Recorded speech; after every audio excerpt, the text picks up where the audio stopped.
చేమలు తెచ్చాయో దోమలు తెచ్చాయో ఏం తెలుస్తుంది. కాబట్టి శరీరముతో కూడా పాపములు చేస్తాం. ఈ విధంగా వాక్కుతోటి మనస్సుతోటి శరీరముతోటి చేయు పాపములన్నీ గంగలో భక్తితో స్నానము చేసి తర్పణం ఇచ్చినంత మాత్రం చేతపోతాయి.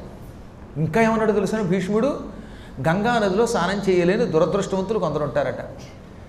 గంగానదికి ఇప్పుడు రేపు పొద్దున నా అదృష్టం అంటే మళ్ళీ వెళ్ళగలుగుతాం. 1వ తారీఖు నాడు డైరెక్ట్ ఫ్లైట్ ఉందనుకుని మేము బుక్ చేస్తే వాడేమో డైరెక్ట్ లేదు హైదరాబాద్ వెళ్ళి మారాలన్నాడు. 2, 3, 4, 5 తారీఖులు అక్కడే ఉంటున్నాం. పార్వతీ పరమేశ్వరుల్ని మా ఉత్సవమూర్తుల్ని అక్కడికి పీఠం నుంచి పట్టుకెళ్ళి 3వ తారీఖు నాడు కళ్యాణం చేస్తున్నాం.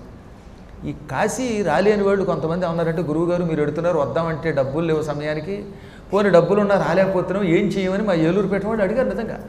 అప్పుడు నేను ఏమన్నానో తెలిసిన, ఇదిగో భీష్ముడు చెప్పిన ఈ పద్యం వినండి అన్న.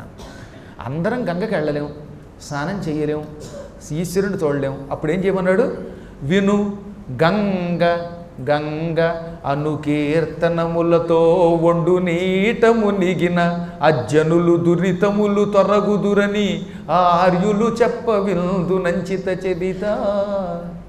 గంగానదిలో స్నానం చేయలేనివాడు తన పక్కనున్న నదిలోనో ఇంట్లో బాత్రూములో టబ్బులోనో స్నానం చేస్తూ ఆ నీళ్ళని గంగా గంగా గంగా అని 3 సార్లు తలుచుకుంటే చాలట. గంగా గంగా గంగా అని 3 సార్లు తలుచుకుంటూ ఏ నీళ్లలో స్నానం చేసినా గంగా స్నాన ఫలితం వస్తుందంటాడే. అంత భక్తితో శ్రద్ధతో చేయాలి. గంగా గంగేతి యో బ్రూయాత్ యోజనానాంశతైరపి.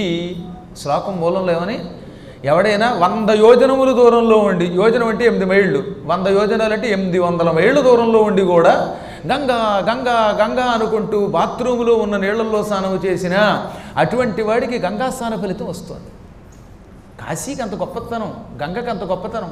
నేను కాశీ వెళ్ళలేకపోయినా పర్వాలేదు, కానీ అహం కాశీం గమిష్యామి తత్రైవ నివసామ్యహం ఏవం బ్రువాణ సతతం కాశీవాసఫలం లభేత్. నేను కాశీ వెడతాను, అక్కడే ఉంటాను. తత్ర ఏవ అన్నాడు. ఏవ అనేది లేకపోతే ఉపయోగం లేదు వాడి. తత్ర అంటే అక్కడ, ఏవ అంటే ఏమిటి, అక్కడే. తత్రైవ నేను అక్కడే ఉంటా, కాశీలోనే ఉంటాను, గుంటూరులో ఉండను అని. గుంటూరులో ఉండి కూడా అనుకోండి, అరండల్పేటలోనో బ్రాడీపేటలోనో రైలుపేటలో ఉండి కూడా నేను కాశీలో ఉంటాను, అక్కడే ఉంటాను, అక్కడే ఉంటాను, అక్కడే ఉంటాను అనుకుంటే అటువంటి వాడికి కాశీవాస ఫలితం వస్తుంది. ఇది వెళ్ళలేని వాడికి నేను చెప్పేది. అన్నీ ఉండి వెళ్ళగలిగే శక్తి ఉండి కూడా ఇక్కడ కూర్చుంటే మళ్ళీ ఆ ఫలితం రాదు. డబ్బులు లేవు, లేకపోతే సమయం కుదరడంలా, ఏదో వృత్తో వ్యాపారమో ఉద్యోగమో లేక చదువో ఉంది. పాప ఈ కుర్రాడు ఉన్నాడు, ఏ ఎంటెక్కో చదువుకుంటున్నాడు. ఆ ఎంటెక్ పెడుతున్నప్పుడు విటమిన్ ఎంటెక్ చేతిలో ఉండకపోవచ్చు, స్కూల్లో ఏమో పోయి లీవ్ ఇవ్వరు. అటువంటిప్పుడు కాశీ వెళ్ళలేకపోతే నేను కాశీ వెడతా, అక్కడే ఉంటాను అనుకుంటే అతనికి ఆ ఫలితం వస్తుంది.